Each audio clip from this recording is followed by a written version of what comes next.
right, good evening everybody. It's 6 o'clock. Welcome to the Daniel Boone Area School District Curriculum and Instruction Committee. If we could just go around the room and everybody could say their name, that would be great. We'll start with the committee. Connor Kurtz, present. Rich Martino. Rob Hurley. Mary Beth Kiesel. Jenny Rexford. Megan Weber. Melanie Hefter. Ted Issel. All right, thank you everybody. There's no members of the public as of now. Some might come in, but the first item on the agenda is the assessment/testing presentation by Mr. Hurley. You might want to sit over there. Yeah.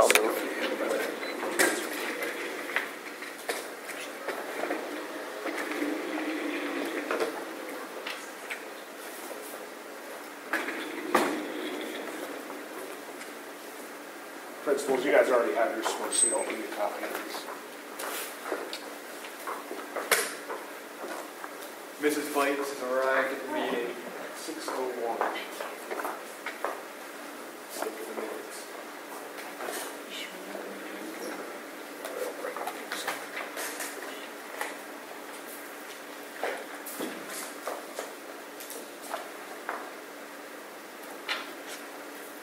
Okay, what I'm going to do tonight is I want to share with you our school performance profiles.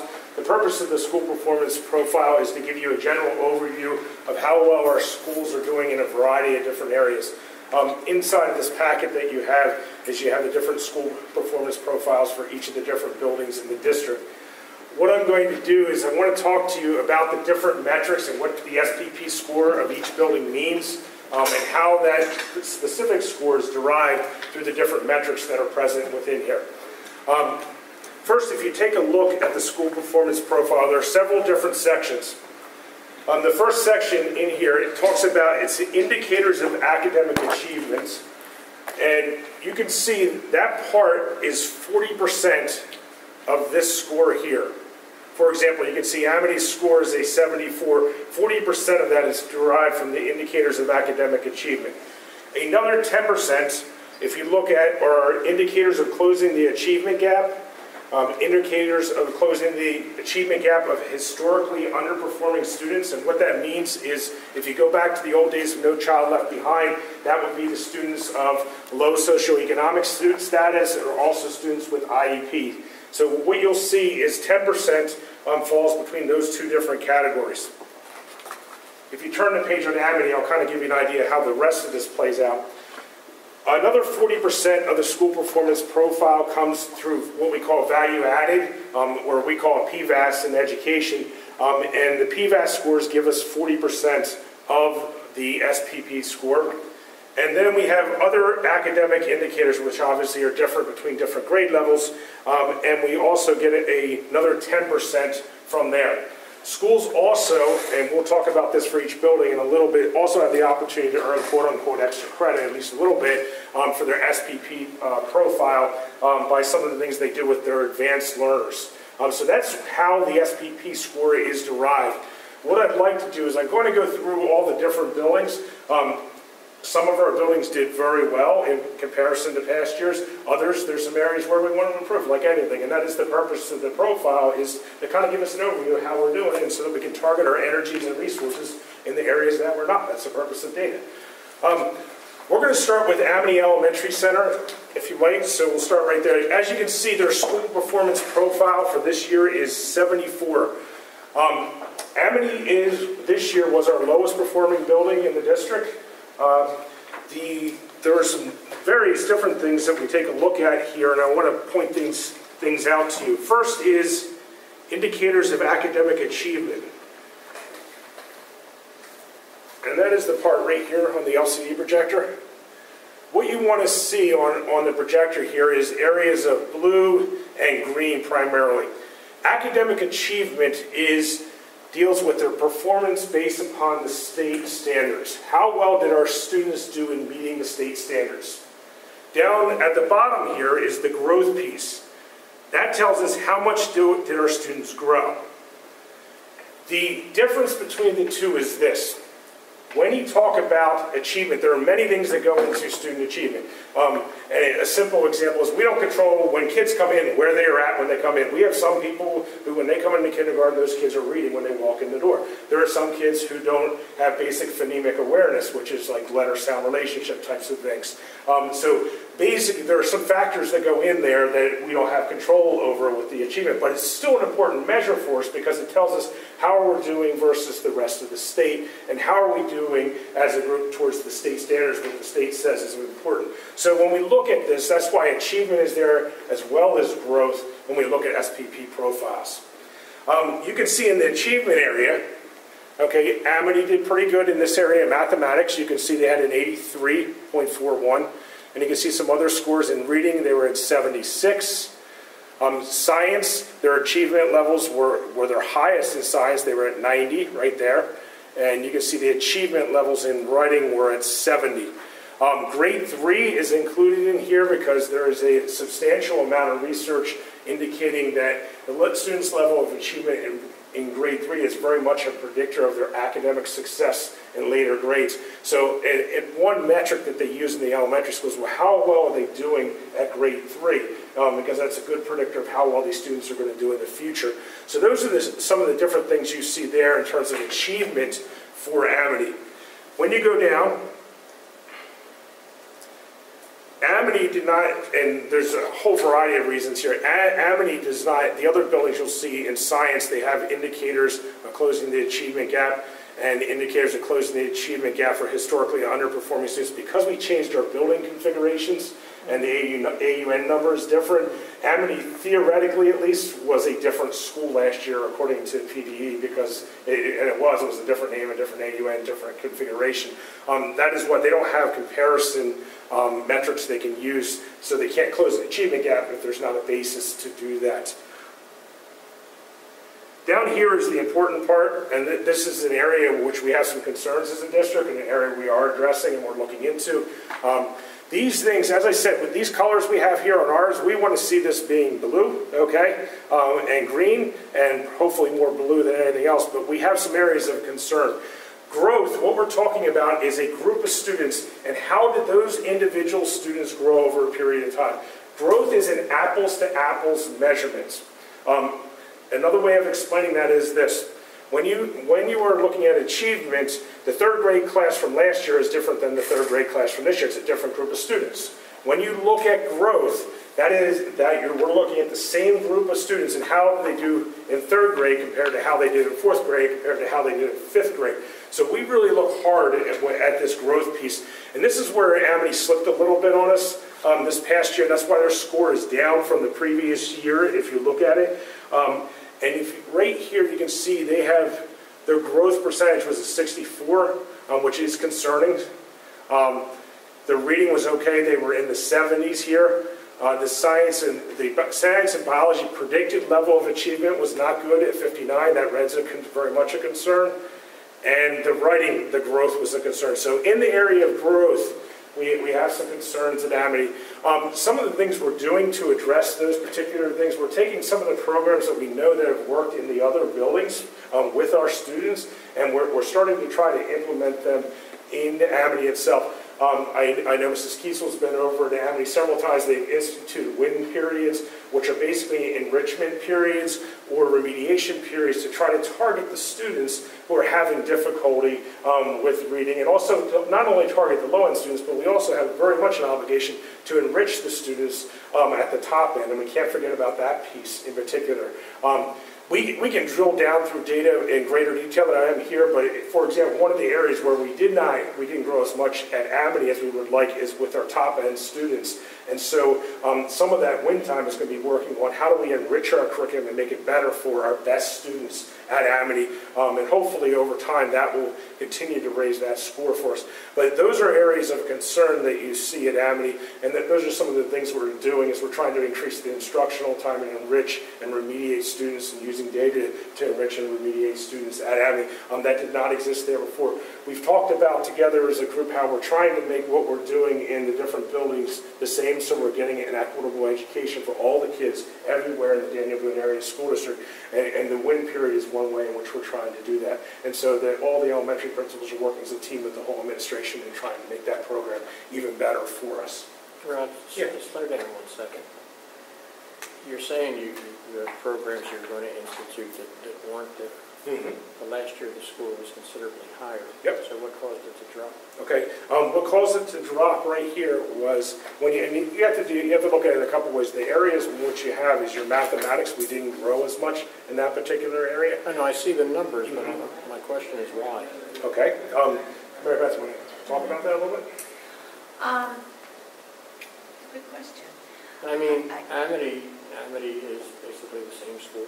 Right. You had your 5th graders went to middle school, but other than that, it's the same kid. I can give you some metric. I'll give you an example of where metrics exist in other schools and they don't exist right here. For example, if you look up here and you're looking at the different areas, where are we at? Hold on. Let me scroll down.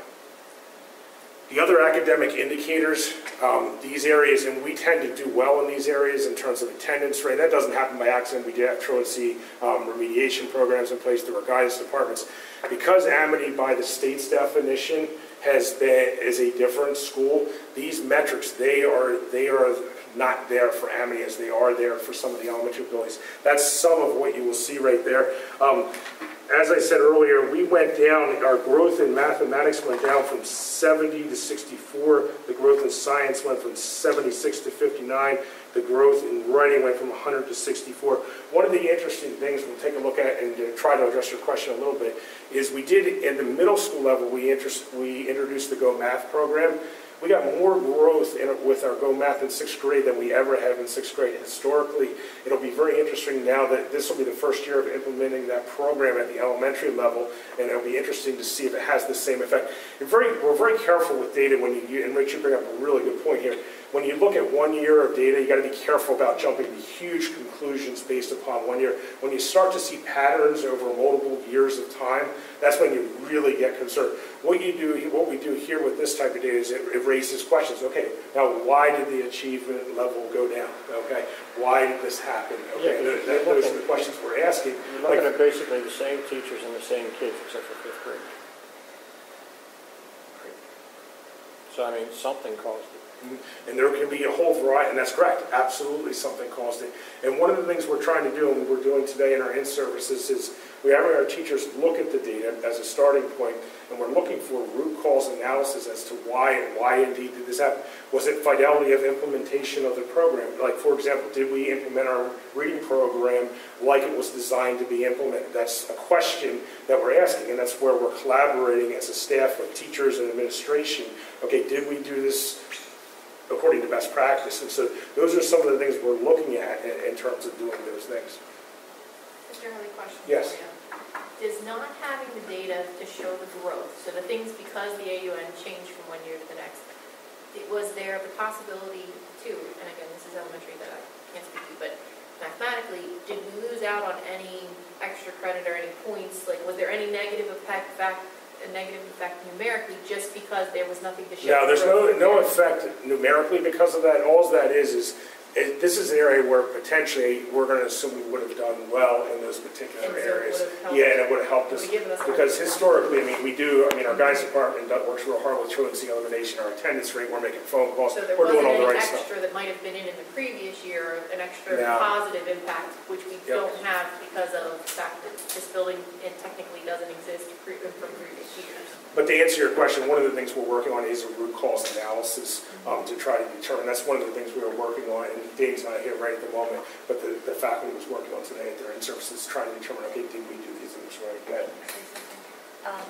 And Rich, I didn't mean to skirt your question, but there are so many factors that can influence student achievement. It's hard to pinpoint. I think the two factors that have the greatest influence on student achievement are your curriculum, or how well your teaching is aligned to what the curriculum is. And so it's what you teach and how you teach it. Yes. Which begs the question, then, what did we change? It's a great question. It's a fair question. And we need to look at it very carefully. Absolutely. Agreed 100% with that. Let me share some really good news with you. If you remember last year, Birdsboro was in danger of being a failing school last year. They were very low. They were in the low 60s in terms of their level of achievement. And I'll throw a graph up here. They were at 64 last year, and this year they're at 80.1. Okay, that is obviously that's not a little bit of a gain. That's a major gain. They did a lot of these things, like the programs we're talking about, and implementing a win period and enriching the kids and remediating those programs. We're trying to replicate them across the board. What they did at Birdsboro. This was when you talk about pure, like the SPP score, this one moved the most out of all of our buildings.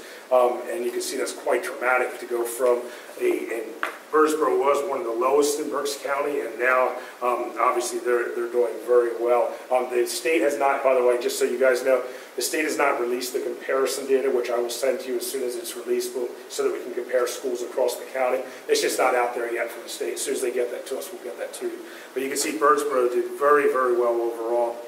If we can take a look at some of the stuff that they've done, in their areas right here, you can see they have a 70. These are their achievement levels. And again, achievement is reflective of the group of kids that are coming through. They have a 74, a 70, they have an 89. You can see writing was the biggest area of concern. Writing is, we're going to talk about this across the district a little bit. It is one of our district concerns that we have, and we're going to work on addressing those particular things. But writing was a concern in terms of level of achievement there. But certainly there's been some growth there. If you go down, you notice how they do have these metrics here because they're comparing schools that were in existence. Okay, and they show good growth.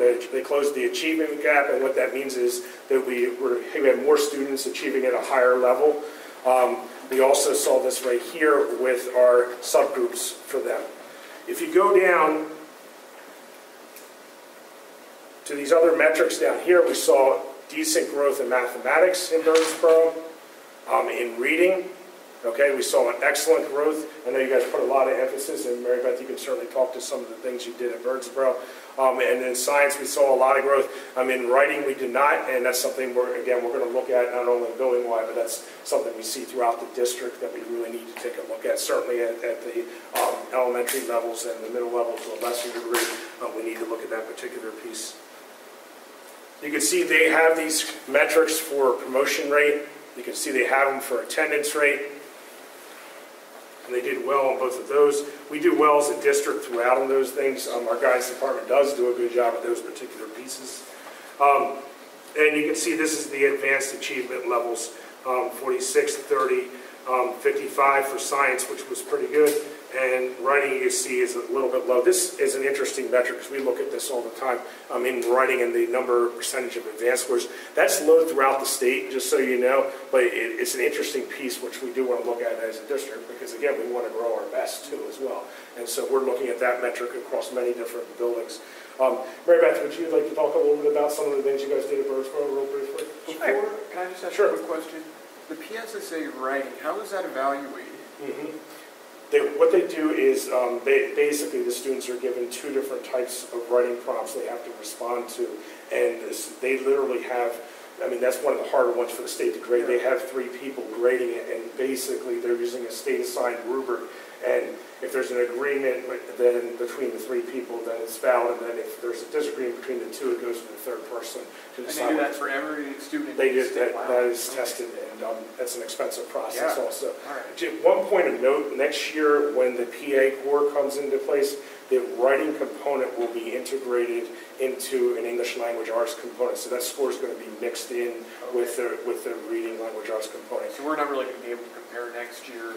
It's going to be messy next year because just being very honest with you guys, because the standards are changing, and as a result, first everyone's getting different tests, number one, but they're also mixing stuff together, so it's going to be a little bit messy. The other piece next year, which will make it a little messy, is we have changed multiple, the Birdsboro and the Monocacy have changed their grade configuration, so it'll be a little messy comparing some of the data. There's still meaningful stuff because the purpose is really, okay, what do we need to work on, and how can we improve our students' learning of that particular thing. Good questions, guys. Real good questions. Mary Beth, you want to talk about some of the things you guys did at Birdsboro to get that kind of growth? Well, one of the things we did at Birdsboro as well as at Monocacy was put the WIN program into place, and that's the half-hour block of time that is in addition to their regular reading instruction, so that kids are getting another layer. And we did assessments to see what exactly they needed. Did they need help with phonics? Was it vocabulary, comprehension?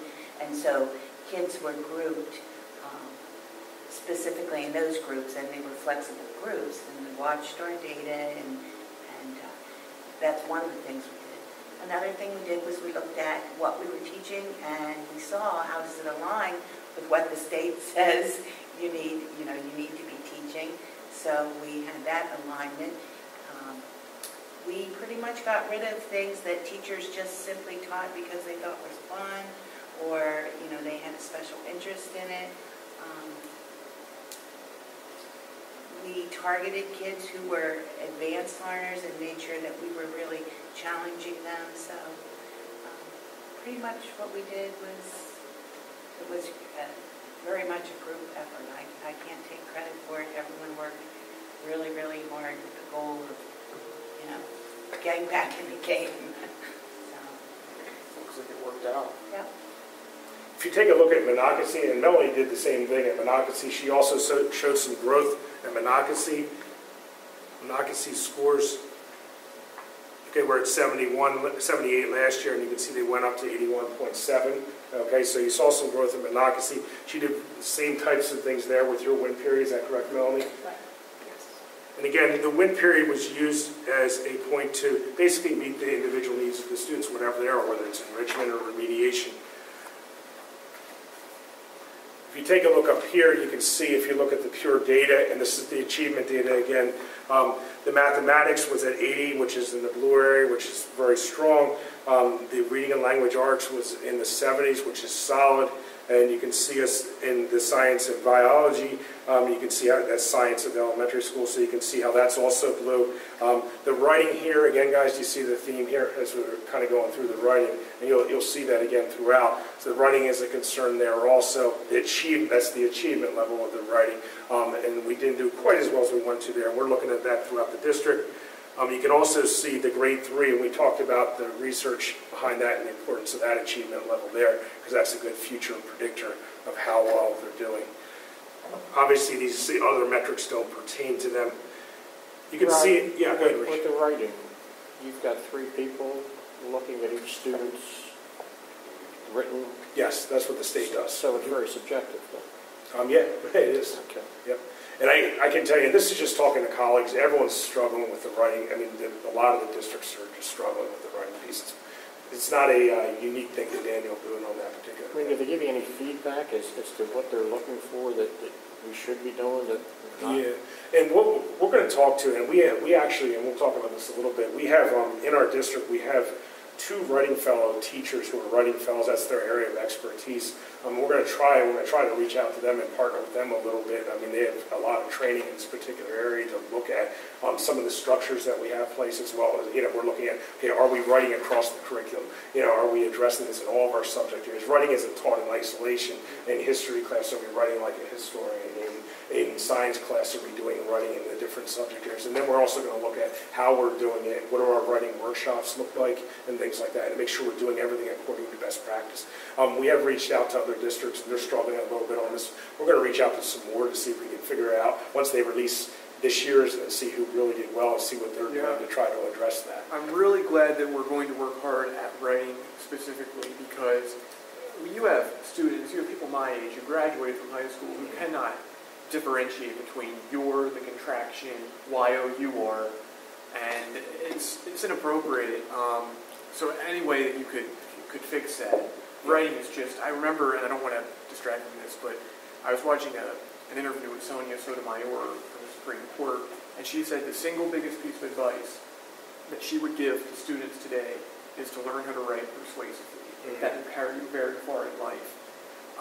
And when you see how just some people, how terribly they write, if we can correct that early on, that would be, I think, very, very good for our students. So I'm really excited to see where that will go.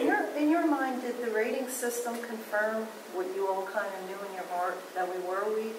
in that? I think it's an area where we can certainly improve. I think we all were looking at this. I'm asking specifically though about the new school performance profile. Did that reinforce thoughts that you already had? Yeah, or is this outer space? Like, no, I think it does, and did you all kind of know in your hearts that we were a little weak on the reading, or did that hit you like a ton of bricks? It didn't hit us like a ton of bricks. It's always writing and reading, and when you look at the whole ELL package, they're all tied together a little bit. And writing is obviously a core foundational skill, and it's always the thing we're trying to improve. It's also a very difficult subject to teach, also, especially if you're not a specialist in that particular area. But it's something we're certainly looking at as a group. Go ahead, you mentioned it. And I just wanted to mention that this year, the writing assessment is going to be different. It is not a standalone this year. It's integrated with the right, so with the still reading. Get a good comparison. It's not going to be a great comparison. We're not going to get a great comparison. I suspect it'll actually bring down our ELA a little bit, because we're not quite as strong in that particular area. But your performance in writing is going to affect your reading performance this year. Absolutely. You have to know how to write to answer the reading. Can I add something? And this is just remember the old No Child Left Behind in the AYP that used to be involved in schools? Writing did not count against schools in that old. It was only reading and math. Okay. So that this does affect schools. Like this counts against you. So it is a different way of looking at it. And by the way, a good thing, because that was one of the shortcomings of No Child Left Behind. I mean, all the metrics are a little bit limited in some ways, but that we were really limited by No Child Left Behind. At least the SPP is broader, and it gives us more ways in which we're measuring the schools, not just 1, 2 data points, basically your reading and your math. Now we're looking at multiple data points. Science is now in this, which it should be. Writing should be. Schools are much more and broader than that. Schools are an attendance rate. I mean, truancy is a piece of schools. And so this is broader when you talk in terms of just using those isolated metrics that were used before. So gives us a better idea of how our schools are doing also. The growth pieces, you can see here, we were strong here across the board. We were green in those areas, 79, 80, 76, and 77. You can see the different areas in terms of our growth of our students. There's nothing yellow or nothing red. That means 60s and 50s were out there. So we showed, in Monocacy, we showed all kinds of growth. And we were strong down. This is across the district. We're doing well here. And that's also attributed to our community, too, by the way, in terms of our attendance rates and promotion rates and stuff like that. When you talk about promotion rates, that safety nets that we have in place for kids who are struggling, are we just letting them fail, or are we doing something about that to try to help them learn? And when you see good promotion rates like we do, yeah, we're recognizing these kids are struggling. We're not just saying too bad. We're trying to help the kid so they can get through it. And that's what those metrics are showing us very clearly there. Mr. Hurley, Yes. among all schools, and I don't want to rush, but I do want to make sure we get to the other items on the agenda. Would you be able to highlight the things that in your mind are most critical for us to know that we can, if we need to make any changes or anything, like what can we do to help you guys achieve what you need to achieve? Yep. Okay. Keeping in mind the limited Okay. time Do you want me to just skip over the last we two? can check this stuff out online. It's all online, right? Not yet. It will be shortly. It will be shortly.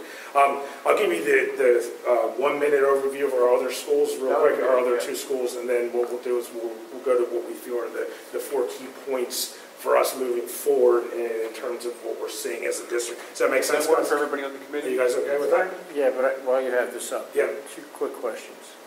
The promotion rate's 99.75 or 76. Yep. Where'd the other .24 go? I'm serious. We have to look at the individual kids. Did we actually leave somebody back? Someone was probably retained, yeah. Yep. Okay, and the attendance rate, is that for the year? Yes. And that actually... Does that mean it's an average 7% absentee rate? Yes. Daily? Yes. Now that's a year... I'm going to tell you how the state does it here, guys.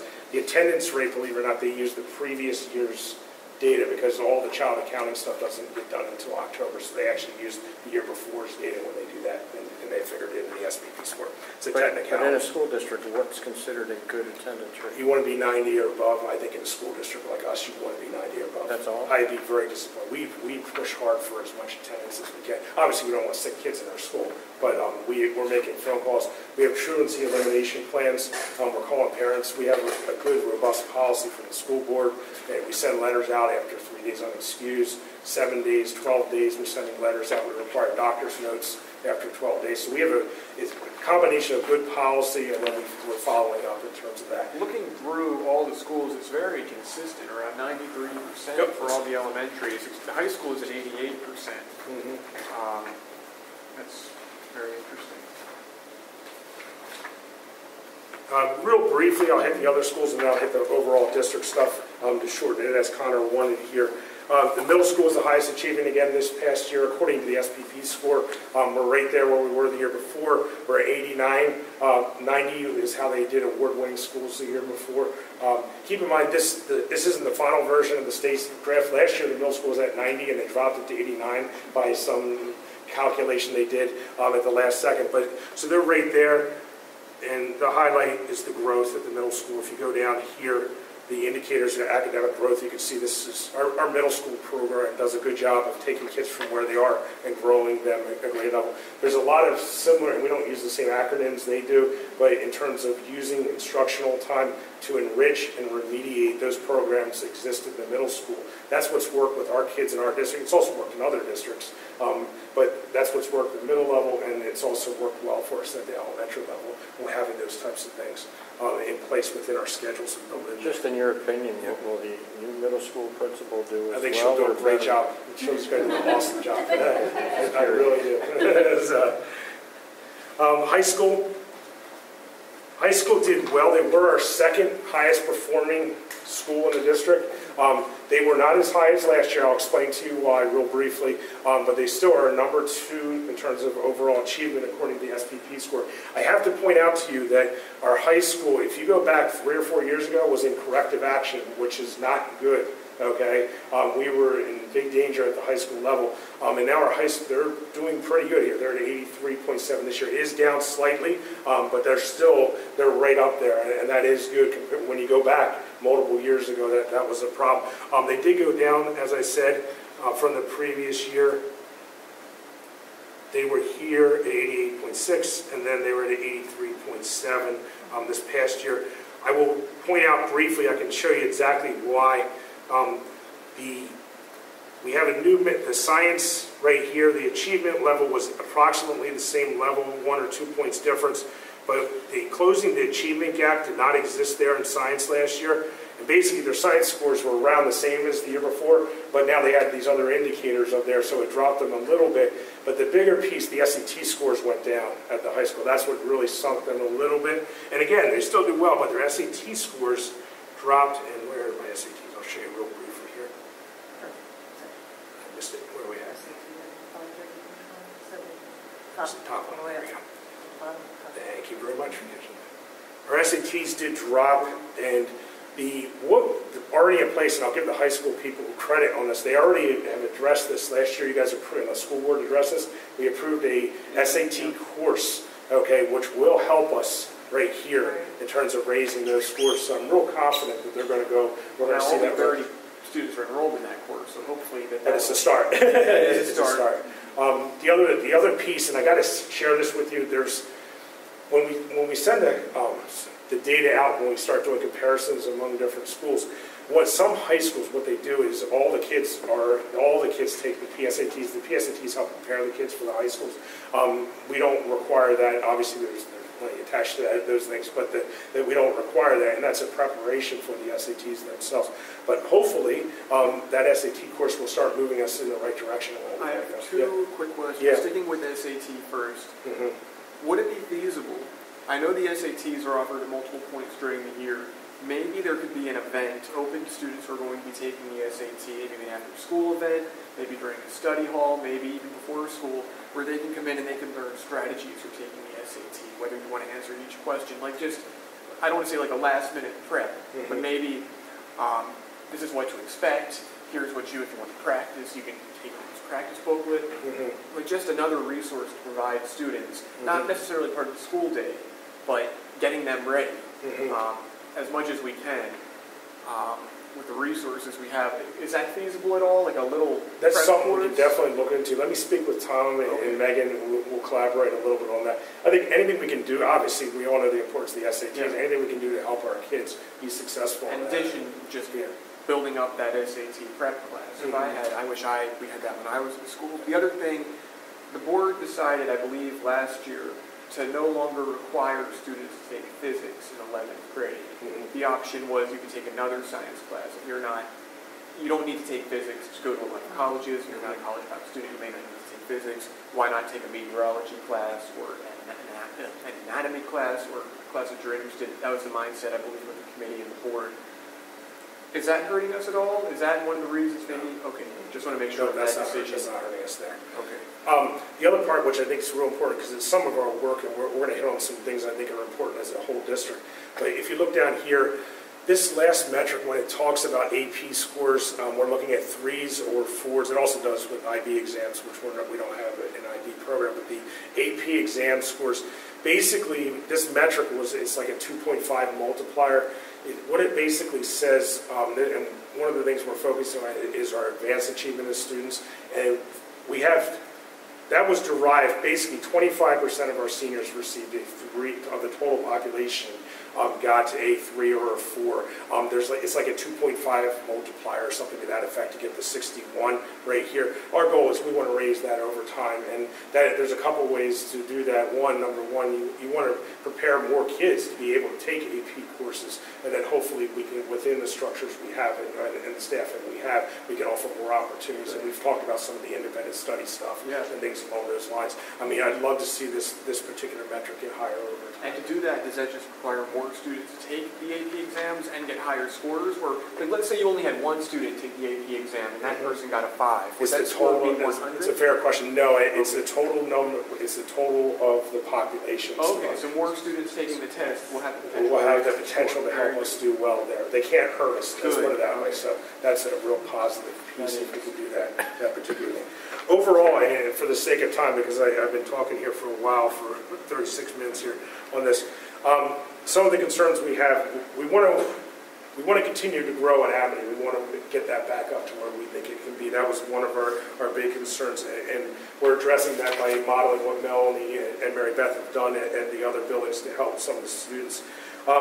We talked a little bit about, to summarize, we talked about our writing. We want to work on that as a district. We want to look at first, we're looking at what are we doing in each grade level, what are the expectations in each grade level in terms of writing across all content areas.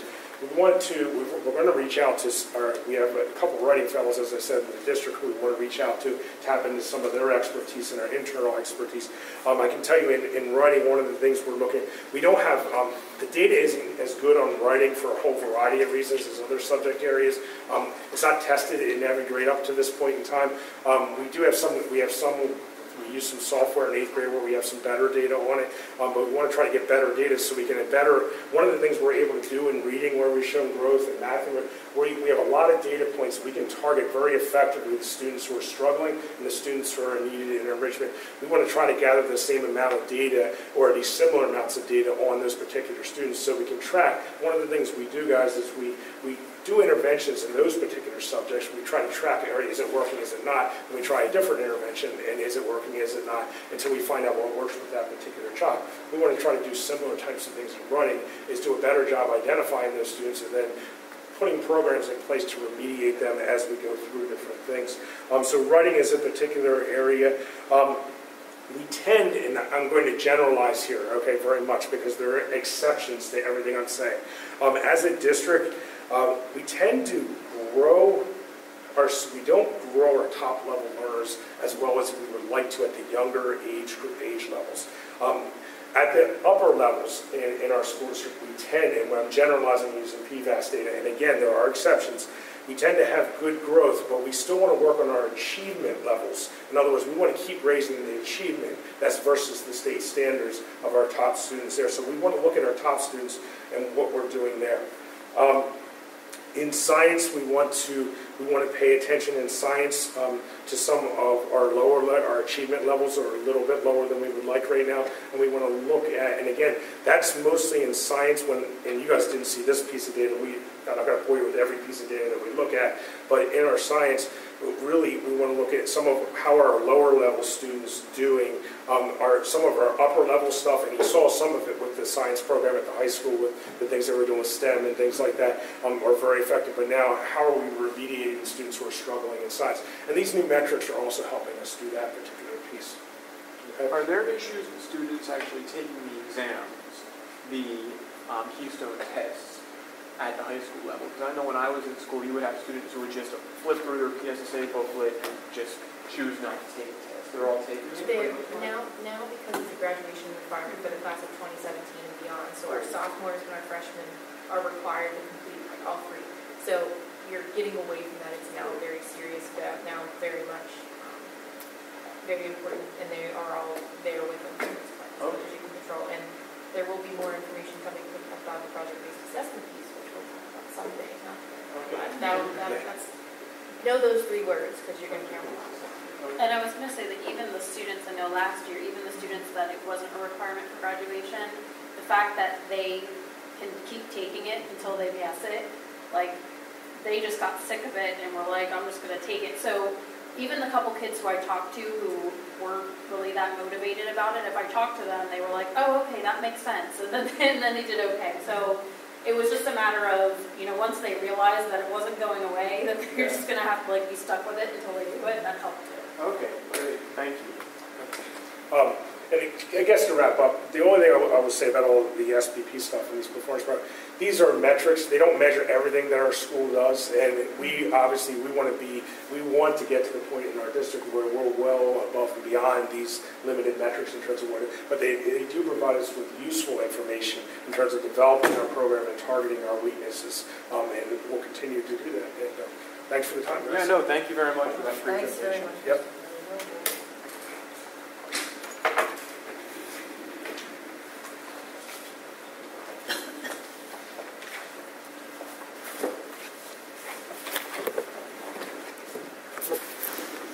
All right, thank you again so much for that. I know this is something the committee used to do when I was on it my first 2 years with Anne Marie Trainer. We would get binders full of numbers, and I think this was a good way of you giving us not only the numbers, but some explanation behind it, so thank you. Anything further from the committee about the assessment and testing presentation? All right, moving on then. Item 2 on the agenda, student survey for AP course selection. Right back up again, yep. Big break. Okay.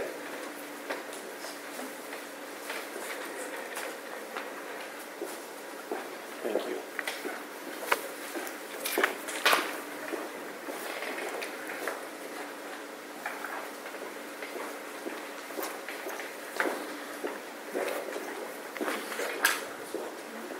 Guys, this was just a draft version right now. This is not public. It's not online for the kids to take at this point. The committee last time asked us, which I think will give us really good data here, in terms of surveying the students and to find out what courses are they currently taking, and then which we can find out internally, but also what courses do they want to take and have an interest level in.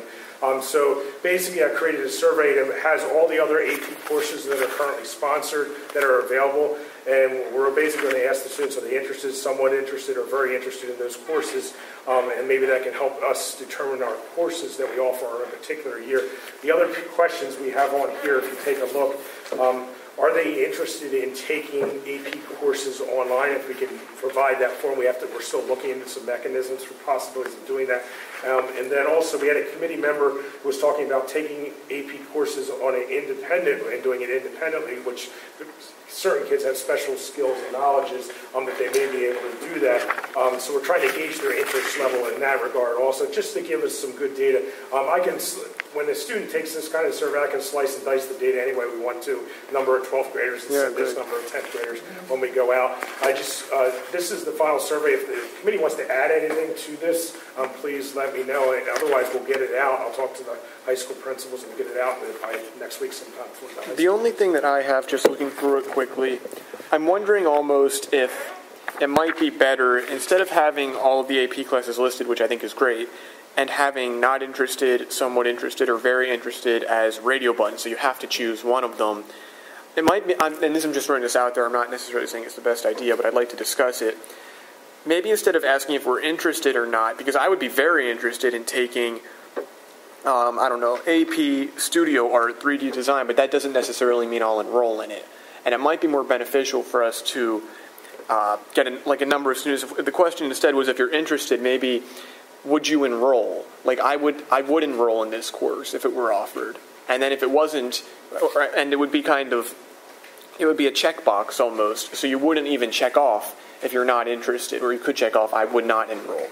So it would be more of a Boolean option, yes or no. Okay. Not really, I'm not sure about maybe. that approach though, because I don't think the kids are necessarily in a position to commit, and they might see it as a commitment. And when you get down to scheduling, and then they might think they can only take 4 because realistically, oh, I'm only going to be able to take 1 a year. They might try to individualize it too much, and I think then we're missing the beauty of this by just asking generally, how interested are you on a scale of 1 to 3? I personally prefer that format. I don't know how you feel about that, Mr. Martino. I don't know, this is the first I'm hearing of it, I'd have to think about that. The only reason I'm really thinking that is because it would be very easy for a student, and I'm not saying this would happen, I don't know if it would, but I want to make sure we're getting numbers that we could use to add courses that there's interest in actually enrolling in.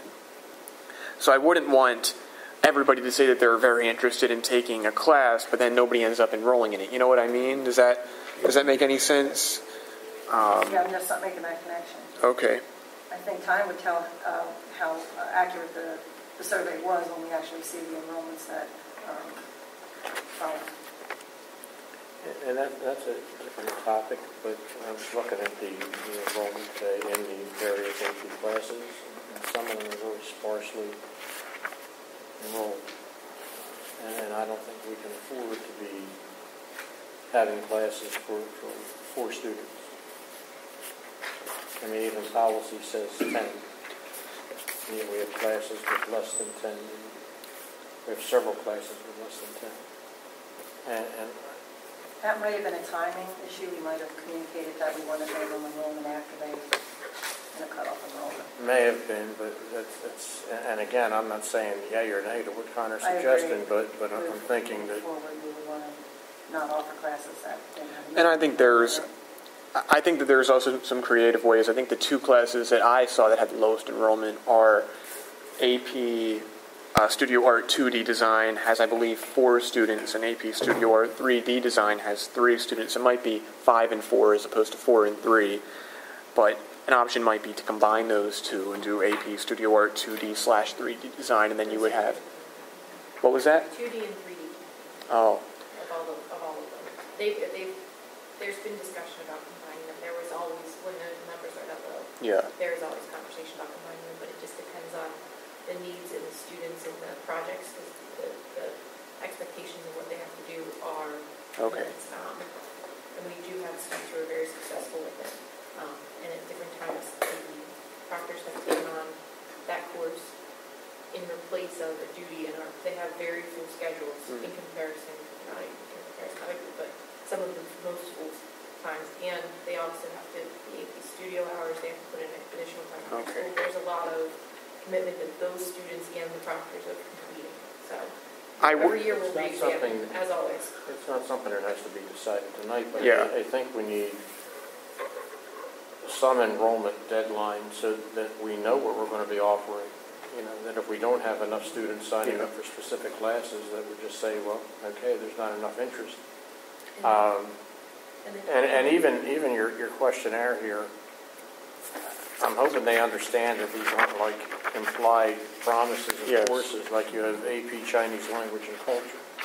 Well, let's say 31 kids say, yes, I'm very interested in that, but that's a good point. Yeah, maybe I can some clarification there to address that. There needs to be. We're just gathering preliminary data. This is not a democratic election. In any way, shape, or form that this is going to be offered. That being said, I do really appreciate that we have all of this here, because it will be very interesting to get the take of students, what they want to have offered. It's important to make that clear, I think. Another simple question: if you were to offer Chinese, what dialect are you going to offer? No, I'm serious. It's a discussion for a later date. That's what I'm asking. Is this an anonymous survey, or do the students have their name? It's anonymous as of now. We can do it in either way. Now, how is it limited to students? Like, would I be able to go on there and say that I'm in 12th grade and that I'm interested in taking these classes? You have to put in your number? It's like the homecoming voting, all the other things. As long as we just are sure that we're only getting students and we're not having teachers or and only one parents. At a time. Each number, there's a check that each student can only take the survey one time. When were you planning on having this survey? Well, if we came out of here at this meeting tonight, we could have it up on next week without any trouble. Next Monday, guaranteed. I think that would be good. I'm fine with that. And all this is giving us data to work Yeah. from. It's not applied promises. Right. Yeah, I'm very interested in seeing the results. I get what he's saying. You don't want to run a class with 3 kids in a class. Yeah. I mean, there's And you know what? If there's 15 students interested in, I don't know, AP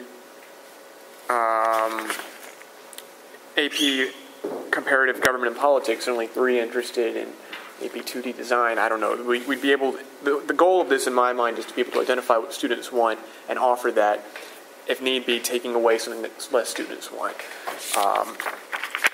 But yeah, I think this is a very good start, and I'm very interested in seeing the results. How do you plan on communicating this to students? Just over the morning announcements? Will it be in some AP classes? Can you have a good suggestion from the high school level in terms of... I think all of the above, the announcements, having the teachers, something sent out to the entire faculty to announce in their classes, every level depending on if there's a specific target group, but just have the teachers, if the teachers communicating directly to our students, that's normally one of the most effective ways. Okay. But anyway, we can communicate it with them. Okay, great. And I don't want this to become, I want this to be as accurate as possible to students' desires. And I don't know if this, I don't want to imply that this would happen, but I know in the past you've had some teachers kind of coaxing students to go and say, well, if, I don't know, you don't want to have like the AP Physics class all go and check off, we want AP Physics C, so it's at no risk of disappearing. I don't know how you can avoid that, but yeah, we don't want any influence from third parties, so to speak. I want it to be what the students themselves want. That's just a thought to consider. But beyond that, I don't have anything else. Does anybody have anything, or can we move on? All right. Next up is selection for student board representative. And it's listed as the high school on here. I don't. Would you like to I comment, know Mrs. we Weber? have 3 or 4 names, I believe, all of which are seniors. We asked just for names to express their interest. We were waiting to hear back from you guys as far as what the process is going to be to help those students be able to know. But it was announced, it was communicated via the teachers, and that's our current response. Okay. Mrs. Torch told me you had 3 seniors, 1 junior. That's what she told me the other day, so I'm not sure. So maybe she has different lists in there. But out of the 4, how would you select one? Well, in the previous meeting, I believe you guys discussed an interview process, I thought Mrs. Dorsey was working on an application. and there was application conversation. She was going to tap into one of the other schools that already do this. I think they have to submit the application and they'll look at them. Yeah, I mean, I wish you were here to finalize this. This has been... Oh, perfect timing. He noticed that all I have to do is wish. The student representative. Yeah. We're at the student representative Yes. part. We have 3 seniors and 1 junior. And I have 2 more names from the names I got. And 2 more names from... 2 more seniors. Okay, great. We were hoping for more juniors, but, nonetheless, we are happy with the number of students that have stepped forward to, are interested in this. So what I wanted was a little bit of direction from the whole committee with regard to how you would like to proceed with appointing these students to be part of the board. Originally, we had talked about maybe interviewing, and then there was some discussion about, well, administration knows these students the best. Perhaps we would be the best people to appoint. So I just wanted a little bit of a direction as to how you would like to see us proceed and get this moving. I mean, my own view in terms of having whether the administration choose, I don't know, because I don't want to use myself. I'll use myself as an example. If I were applying for this position as a senior in high school, I don't think I'd be so inclined to have the administration choose, because I come to these meetings and I spoke out. Not necessarily. I think that could be an issue, is what I'm saying. I think that, now I don't know if having the board interview would be any better necessarily. I'd love for them, if I may, I'd love for them to complete an application and let us review the applications. Okay. And if there's too many of them, maybe just select and have, I think they should interview with us. Well, why It don't would be you- a great experience for them. I do like the idea of an application, because it puts the burden on the student almost to let us know. It expresses, if you do an application, you express your interest pretty clearly, especially if there's a writing component. For our Yeah. seniors and juniors. And we could join together. I That would would be be happy good. to sit in on the interview process to be able to contribute to the conversation as we know the students and can gather data from their teachers and whatnot in addition to it, or that could be part of it, but at the same time, we could do it jointly. I think that So could be. wouldn't be. I'm saying it's sort of like a job interview and the whole exercise. And it doesn't have to be all the They could put committee. It could teachers- just be, Yeah. Administration could put their comments at the bottom of each, for For what it's worth. individual administrative use only, throw some comments on there, and let us take a quick look at the student profile and have meet them face to face and see how comfortable. then why don't we, what we will do, I'll have administration create an application, put some questions together that we think would be pertinent, and then what I'll do is send it to the committee so that I don't have to delay for another meeting. See if you're okay with that I thought we application. talked about using one that was already in existence from. Mary Beth, do you recall any applications that were used from other schools? Or we certainly can go and look again. We'll look and see if there's. I think I sent a link of one of the schools. Okay. May I send that to you again? Oh, please, if you. Okay. I know I'm sure I saved it. I'm sure I didn't delete it, but I'll go back and look as well. If I don't find it, I'll get in touch with you. Okay. Thank you. Yep. And if there's any specific questions that you all may have, Good if you point, want to be right. included, email those to Okay. Mrs. Bush also. Maybe when you get a hold of the application, if you could send it to us. Yep. Oh, yeah, I want to send that out right away so that you can all give me feedback with regard to it, what you like, what you might want to add or delete from the one that we would find, and then so that we can get that done, so that we can put on the next voting meeting or the committee of the whole for November, however you'd like me to proceed. If we can get it done in the next week and a half, maybe we could put it on the voting I was meeting. just going to say, in the interest of Time. put what on the next voting meeting? Just the recommendation of the candidate. I mean, if we can make that Yeah. turnaround fast enough within the I was going to next. say, in the interest of time, I mean, 9 if you days. could get this application out, I like what Megan said. If you could set up interviews and any board and any curriculum committee members that are available to participate, that's fine. But I don't want to hold it up so that you can't do the interviews till Connor's up in Pennsylvania. So.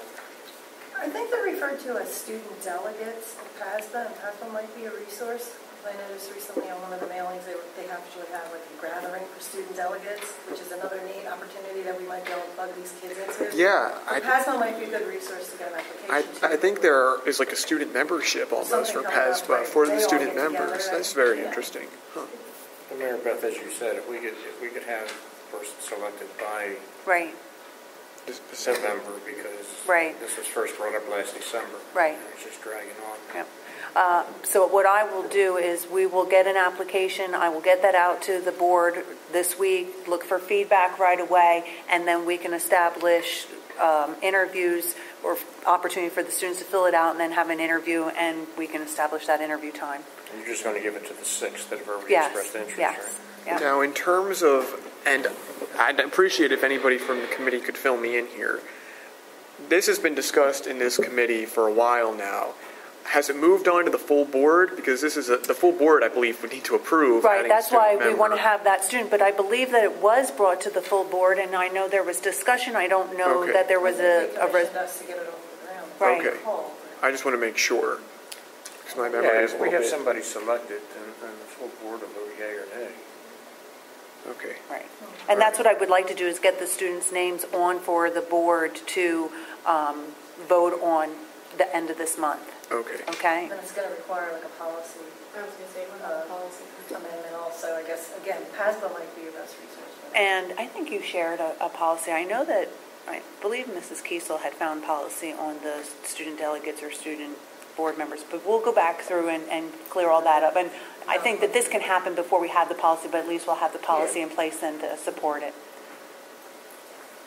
All right. And if you wouldn't mind sharing those policies with the entire committee, Absolutely. that would be helpful. Yeah, absolutely. Okay. And I don't know, I feel like there needs to be some form of parental notification almost. I don't, like, it might be a surprise to some parents if they find out that their Okay, child is well, going to be on the school. Sure. Yep. Okay. Just making sure that everybody's kind of in the loop here. Great. So, any further discussion on item 3? All right, moving on to item 4, Cyber Snow Day Makeup Days. All right. This was brought out by the state, by Dr. Dumaresque, and letting the schools know that there would be 5 potential days that we could make up, for inclement weather, bad weather, whatever might come our way this year, through a cyber option. And if you didn't have the capability of cyber, we would have to come up with something that, the group of students that didn't have that capability would be able then to access the work. And because the shortness that they gave this information to us, we certainly are not in any way ready to be able to provide this cyber opportunity to our students. Number one, we don't have one-to-one initiatives in our district with regards to technology. So it would be very difficult. And the number of students that are in our district, and I don't know what the number is, and I'm not sure, and Scott's not here, I'm not sure how we would gather it. I'm not sure the number of students who do not have computers, let alone internet access. So it's not just not having a computer, it's not having internet access at home. And, do we want to undertake that responsibility? So at this point, I think that we have plenty of snow days built into our calendar. There are 5. We made it last year with the snow days that we did have, even though the seniors got a 3-day break from our in-service days so that we could graduate on time. I still believe that we will be able to manage snow makeup days with 5, 6, or 7 days without it going to the end of June. I have a quick question about this. What is the merit of this at all? Just so students can graduate at the time set at the I'm beginning not of sure. the year? I don't think that she really clarified that in the information that was sent out. I know that the article that was sent to me was very brief, and that they're just trying to, come up with another hurdle. There were some schools, obviously, that were hit by snow much worse than we are. Look at the schools in the Poconos already are, about 4 days behind because of the current situation up there that's non-weather related that closed their schools. So I think that they were just looking for ideas for districts, of the 500 districts in our state to be able to have some other kind of option. And there are quite a few school districts that have adopted that one-to-one initiative. So every kid is going home with, either an iPad or a laptop, and they do have the ability to get work sent to them electronically.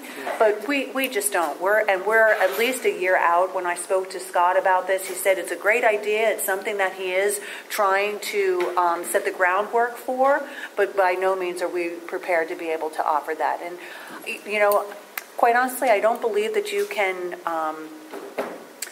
replace instruction in a classroom or the day that's, being missed, that you're still going to have to come back and reteach, and you're going to have to make sure that everybody did what they needed to do when they were supposed to be working, Additionally, we have a contract, and we are going to be paying our staff. Do you have an opinion on that? I do. I believe that would be a problem. I do believe that would be something that is not a part of their contract. We, typically, if we're making up snow days to begin with, and contractually they have to work, how do we really know that they're working? And if they do have to make up a day, it just could become. Let's let somebody else pioneer that. Right, and that's what I am waiting for. I am going to look and see who is going to be going that direction. That's why I wanted it on here tonight. Maybe it's just that I'm too traditional. I don't like it. Yeah, I can't say. I looked at the contract ramifications, and we were talking earlier about I still say you learn by being in the classroom. Right. And we cannot afford to be buying computers or paying for internet access. No. And last year was an exceptional snow year. I don't know that the worst thing that we would have to do if we extended school 2 days in June is the worst possible scenario. So I don't like it at all. Could we start working on getting that number, though? Exactly what percentage of our student population does not have a computer and internet access? Is there some way to start getting that number? I think the only way we would be able to do it is probably through survey of some sort. And it's not incidental on anything else that we do? Right. Okay. We did it, and this was about 5 years ago at the middle level. We surveyed in our computer applications class. It was about 3% or so did not have internet access. Just 3%? Yeah, that was at the middle level. Yeah, but it's not even who doesn't have a computer. But what if somebody has one computer, but they use it for business or some other household utilization, and they don't want the child on it for 5 hours for school? Well, it doesn't seem like the Cyber Snow Day makeup will be happening Not right this now. year. It's something. It was not something that I. Yeah. It wasn't anything that I looked at seriously. I really kind of said, oh, nice, nice option. If we really got desperate, maybe we could make something work. I know that there is also another viable, that you would have to come up with something comparable for those students that didn't have it. So if we really got desperate, we would have to look on a whole as to what could we make, work for everybody. I mean, you might be interested in incorporating in our catastrophic plan, like if a Hurricane Katrina ever came through and wiped out the school computer for weeks and weeks at a time, or something like that, that you knew how to access, how to get the kids plugged in somehow. Yeah. But I don't know for snow makeup. Yeah. All right. Well, So right now we're going to go the old-fashioned way and just make up snow days. Yeah. Sometimes that's the best way. All right, moving on. Item 5, 2015-16 High School Course Selection Catalog, recommendation of courses. Are you prepared to? Okay, I thought perhaps Megan might be prepared to speak to that. So We are looking at our courses. They've been working through it since the beginning of the year. Some courses that we're considering offering or adding, an AP Environmental, English. There's interest in our staff in providing an AP Writing course. We have AP Literature, but AP Writing is also a possibility. Our Math and Science departments on the whole, we're just looking at our course selection guide as far as changing the prerequisites now that we've changed our A's and B's and whatnot, looking at those things. Our music courses are looking at possible keyboarding or piano course and guitar course offerings. Again, we're talking about creating a course selection guide that can provide these as options. We will look at the student interest, and again, we don't want to run courses that we don't have a huge interest in at the camp and that we don't have staffing for, but at the same time, we want to make sure we're giving our kids good choices.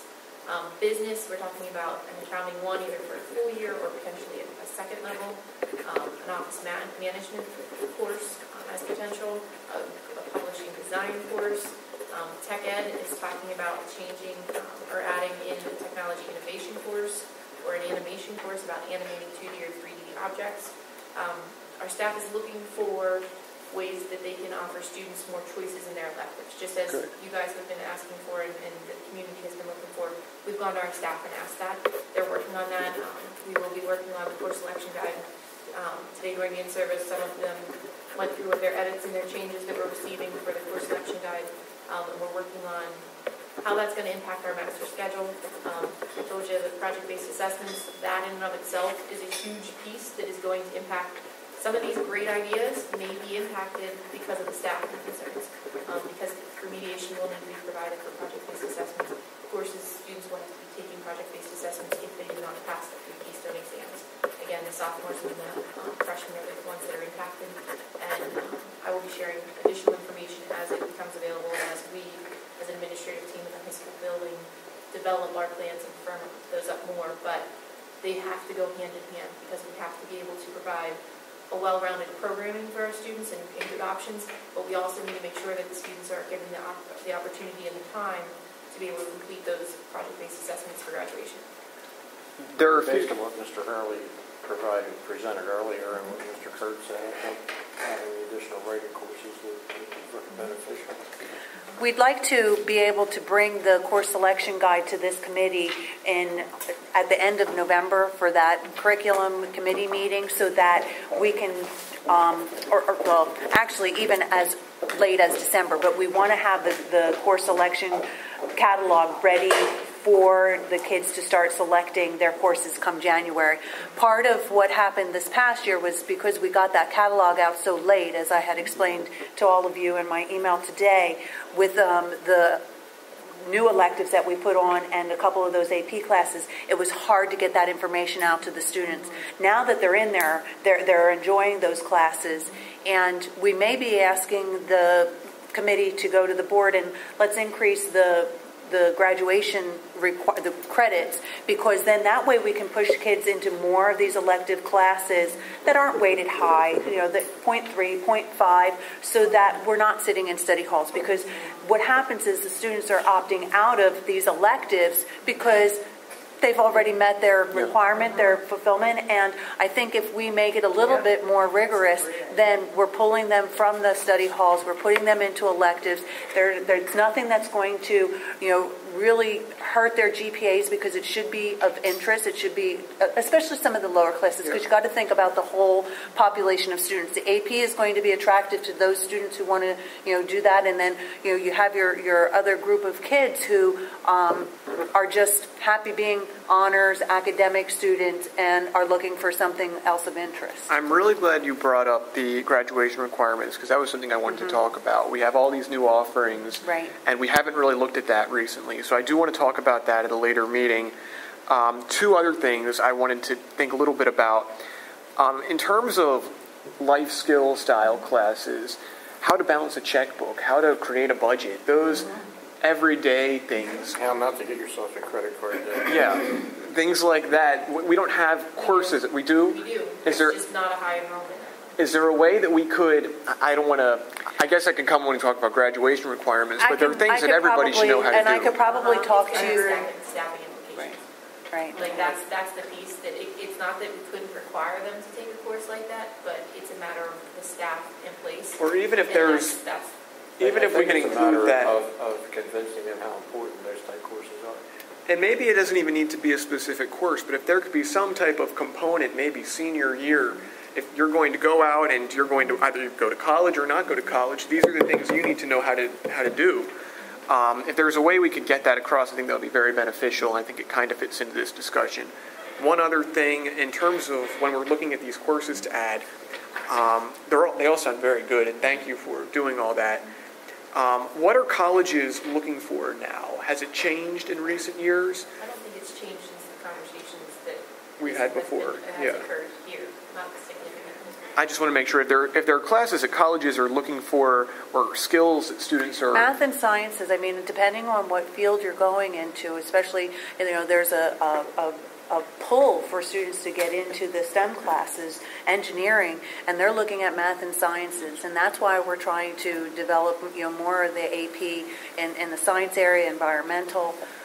It's something that the kids are interested in.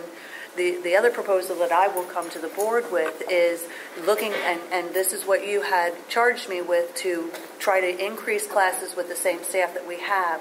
So if I end up losing some staff at the elementary level because of lower enrollment, I don't want to lose that staff. What I want to do is I want to look at certification areas and how can I move people so that I can get them to the high school using their other certification. Because I have a middle school teacher who is a wonderful science teacher, loves teaching science, is now teaching 6th grade because of the bumping process, and would love nothing more than to get to the high school level to teach biology and environmental science. And we could do that under the current staffing structure that I have set. So if I'm given that latitude to be able to roll people up so that we can continue to expand our course offerings at the high school, continue to drop those study halls, and still doing it within the staffing constraints that we have, I'd like to. I'm not saying in every scenario. I know that there will probably be, retirement that I don't have to necessarily replace, nor do I have to move to support. But I'd like to be able to have that latitude of looking and saying, I'd like that person to go here. And I think that conversation will go hand in hand with study halls, because if you have less students enrolled in study halls, the staff that would be supervising regularly could now be teaching courses. Correct. And the project-based assessment piece is going to impact the study halls. Those study halls the kids may have are going to be used to do the remediation and complete project-based assessment, because those are going to have to be additional courses that they're going to have to take. So that will be an instructional There's part, a lot of going involved with it. Can we get the project-based assessments onto the agenda for the next? When would you be prepared to discuss, just kind of bring us up to speed, what they are and what we're doing? Let me think about it. Okay. It could be as early as next meeting. I have to. We'll talk about it. It's a matter of. I don't have the timeline of course selection all has an impact, because what courses kids sign up for and what the master schedule piece looks like has an impact on project-based assessment scheduling. But project-based assessment scheduling also has an impact on this. Is it going to be a 2-day cycle course? Is it going to be a 3-day cycle course?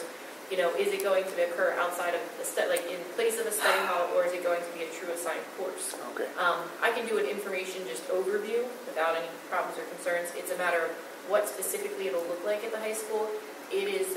I just in-serviced our teachers on it today to start brainstorming how can we do it, because we have 4 biology teachers right now at the high school, and we've got to remediate 50% of the kids who take it right now, and that's why we're working on how can we remediate. Well, that sounds like a major problem with what's being so taught now. It's not, our numbers aren't that far off from other districts. It's a matter of we need to be able to provide remediation for the students before they start project-based assessments, but we also have to be able to provide remediation for this, or have the opportunity available for them to complete the project. Now, is this remediation, like I know biology is the 9th grade course, so these students will be taking it in 10th grade? So, That's the part we have to figure out. okay. That's what all the pieces, we're trying to come up with our plan so we can present it to you so that you know exactly what's. I mean, the hope would be that. I wouldn't rush it anyway, though, because if you have to look at the time of year, in 6 or 7 weeks, you're going to have a board reorganization, That's very true. and very possibly all new committee members. So, January, February. Well, and the other thing Well, that, sooner than early December. right, you have to also consider the results of the Keystone tests that are being given during December and January. Fortunately, we do get those results back relatively quick in comparison to PSSA, which then will be able to dictate to us who's going to need project assessment or in the fall. So we'll have, and then spring Keystones are really tight. And so if they're not successful at retaking the test, and so we just may automatically assume that if by May you didn't pass, and even though that test hasn't been given, that we're going to consider that group as being the primary number of needing that, and then back off from there. But the test results. So that's the strategy you're working on, is how many times you're going to let them retake it before It's- you They don't have approach to them? take it 2 times. I thought they could keep on They taking it. can. They Mhm. can. And if it's not a graduation requirement until 16, 17, why wouldn't we just be doing project-based assessments at that point in time? And I'm just confused. I'm not. The project-based confrontational. assessment piece is a very time-consuming piece for the students, for the teachers. Each Keystone that they do not pass, there's 2 modules to. So and each module can take 8 to 10 hours of the student's time to complete, and it has checkpoints in it, but it's not something you can just sit down in a day. A certified teacher has to review it. It can be, and if they can have up to 6 project-based assessment pieces, it also, if they complete the project-based assessment over taking the Keystone exam, it does affect their school performance profile piece. And the students, I think, as the question was asked earlier, are they taking the tests more seriously? They are taking them more seriously and trying to prepare themselves and take the material more seriously so that they can do well on the tests, because they don't want to have to sit in front of a computer completing a project-based assessment. That's what it is. It's logging in. It's similar to the Compass and Odyssey program without the instructional piece built in.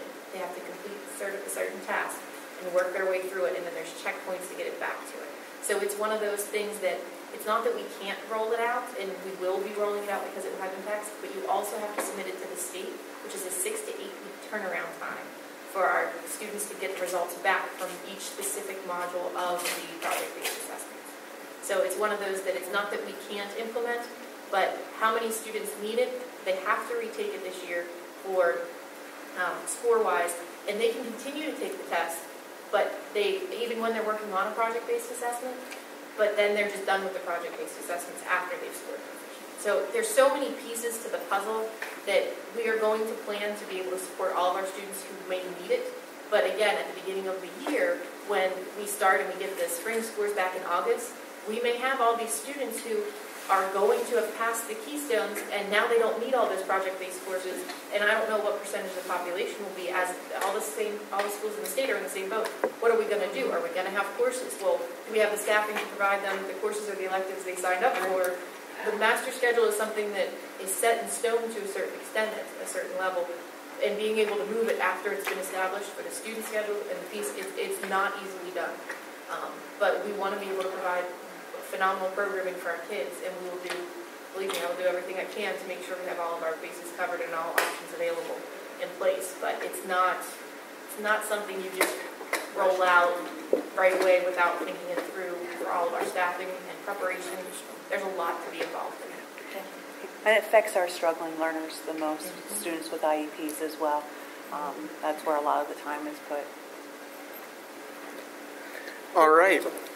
Is there any further discussion on topic 5, high school course selection catalog? All right. Any public comment? All right. Any comment from the committee? All right, well, thank you everybody for coming. The next meeting will be on November 10th at 6 p.m. I know there's been discussion about switching these meetings with the policy committee meetings. This is the date tentatively. November 10th is the BCTC location, That's right. and that may start earlier than That's 6, right. so you've got to... Well, TBA. yeah, Next okay. meeting to be announced. We will probably not have our meeting on November 10th then. Thank you. We will publish that date when we decide to have the meeting. All right, well, thank you everybody for coming, and the meeting is adjourned at 7:20 p.m.